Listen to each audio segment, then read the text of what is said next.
Banyak kejadian aneh yang terjadi di tanah suci Mekah maupun Madinah. Kejadian aneh tersebut dirasakan oleh jamaah haji asal Indonesia. Di dalam kisah ini terjadi pada seorang pria yang melihat seekor ular namun berkepala manusia di depan Ka'bah. Saat melakukan ibadah haji, pria tersebut sangat kaget melihat makhluk ini. Apa yang terjadi dengan diriku ini? Imbuh pria itu di dalam hatinya. Ular itu lalu mendekat dan berbicara pada pria ini dengan menyampaikan hal yang sangat mengejutkan. Apa yang disampaikan ular berkepala manusia tersebut? Simak video ini sampai selesai agar tidak gagal paham. Bismillahirrahmanirrahim.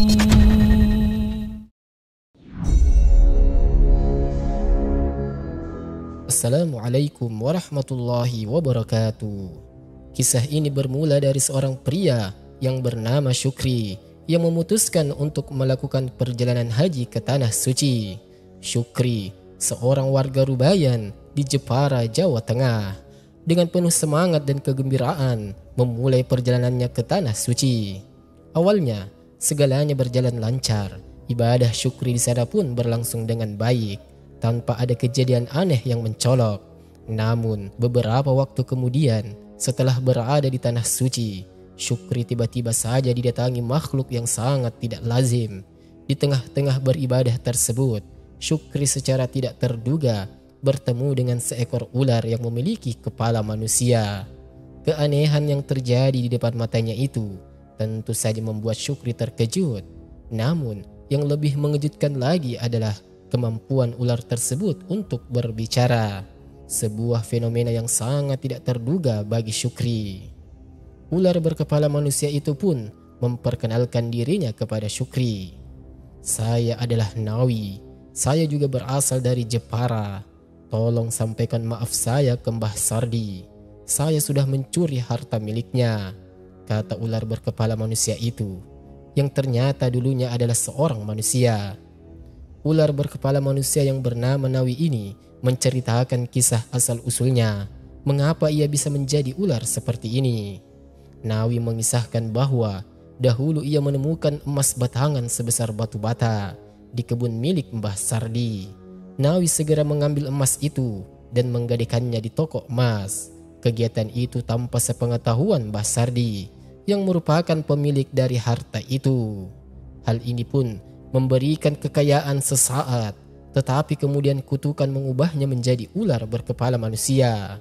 Setiap hari, Nawi merasakan penyesalan yang dalam atas perbuatannya tersebut. Ia pun bertekad untuk memperbaiki kesalahannya dengan memberitahu kepada Mbah Sardi tentang kejadian itu. Meskipun ia sekarang hidup dalam wujud seekor ular, Nawi masih mempertahankan sisi kemanusiaannya dan berharap bisa mendapatkan pengampunan atas dosanya. Dengan uang yang dihasilkan dari aksinya mencuri emas, Nawi akhirnya memutuskan untuk berangkat haji ke tanah suci. Namun ironisnya di tanah suci, ia malah mengalami sebuah kejadian yang jauh dari dugaan akal sehat. Nawi berubah menjadi ular berkepala manusia. Di Jepara, keluarganya telah menganggapnya telah meninggal dunia karena tak pernah kembali dari perjalanan haji itu. Ketika Syukri mendengar cerita dari mulut ular yang dahulunya adalah Nawi, ia sangat terkejut bukan main.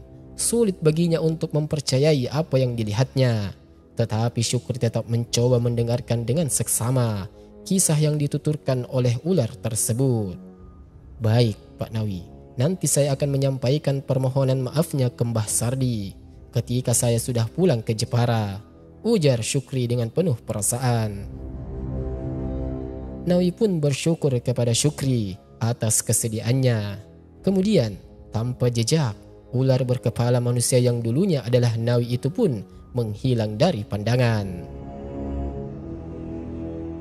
Setelah menyelesaikan rangkaian ibadahnya di tanah suci, Syukri dan rombongan jamaahnya kembali ke Indonesia dengan selamat. Dan begitu tiba di tanah air, Syukri langsung mencari Mbah Sardi di desa Rumbayan, Jepara. Ia bertanya-tanya ke sana kemari mencari nama Mbah Sardi, hingga pada akhirnya ia berhasil menemukannya. Dengan cepat, Syukri menyampaikan maksud kedatangannya dan menceritakan segala pengalaman ajaibnya di tanah suci. Saya mendapat pesan dari Pak Nawi untuk menyampaikan permohonan maaf kepada Mbah Sardi karena Nawi telah mengambil emas milik Mbah Sardi, kata Syukri dengan nada prihatin. Mbah Sardi yang duduk di kursinya menatap Syukri dengan penuh pengertian. Yang sudah terjadi haruslah diterima dengan lapang dada. Saya sudah memaafkan Nawi, ucapnya dengan suara yang lembut namun tegas. Syukri merasa lega mendengar kata-kata bijaksana dari seorang Mbah Sardi. Ia mengangguk sebagai tanda terima kasih dan merasa terharu dengan kebaikan hati Mbah Sardi. Setelah berbincang sejenak, Syukri pun pamit pulang dengan perasaan yang penuh syukur dan ketenangan di dalam hatinya setelah mendapatkan maaf dari Mbah Sardi. Syukri tidak hanya menemui Mbah Sardi saja, tetapi juga mengunjungi keluarga Nawi. Syukri menceritakan semua yang terjadi kepada mereka. Namun, setelah kejadian itu, Nawi tidak pernah kembali lagi. Spekulasi mulai muncul di masyarakat, mengisyaratkan bahwa Nawi mungkin telah meninggal dunia. Namun, rumor lain beredar bahwa Nawi telah dihukum menjadi ular sebagai konsekuensi dari tindakannya. Apakah hukuman tersebut telah berakhir setelah mendapat maaf atau justru masih berlanjut?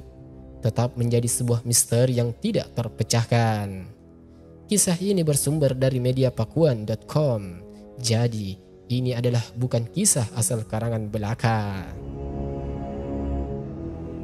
Sahabat Tarbiyah Daily yang dirahmati Allah, kisah ini memberikan sebuah pelajaran yang berharga tentang pemaafan, ketulusan hati, kebijaksanaan, keberanian mengakui kesalahan, dan ketidakpastian hidup.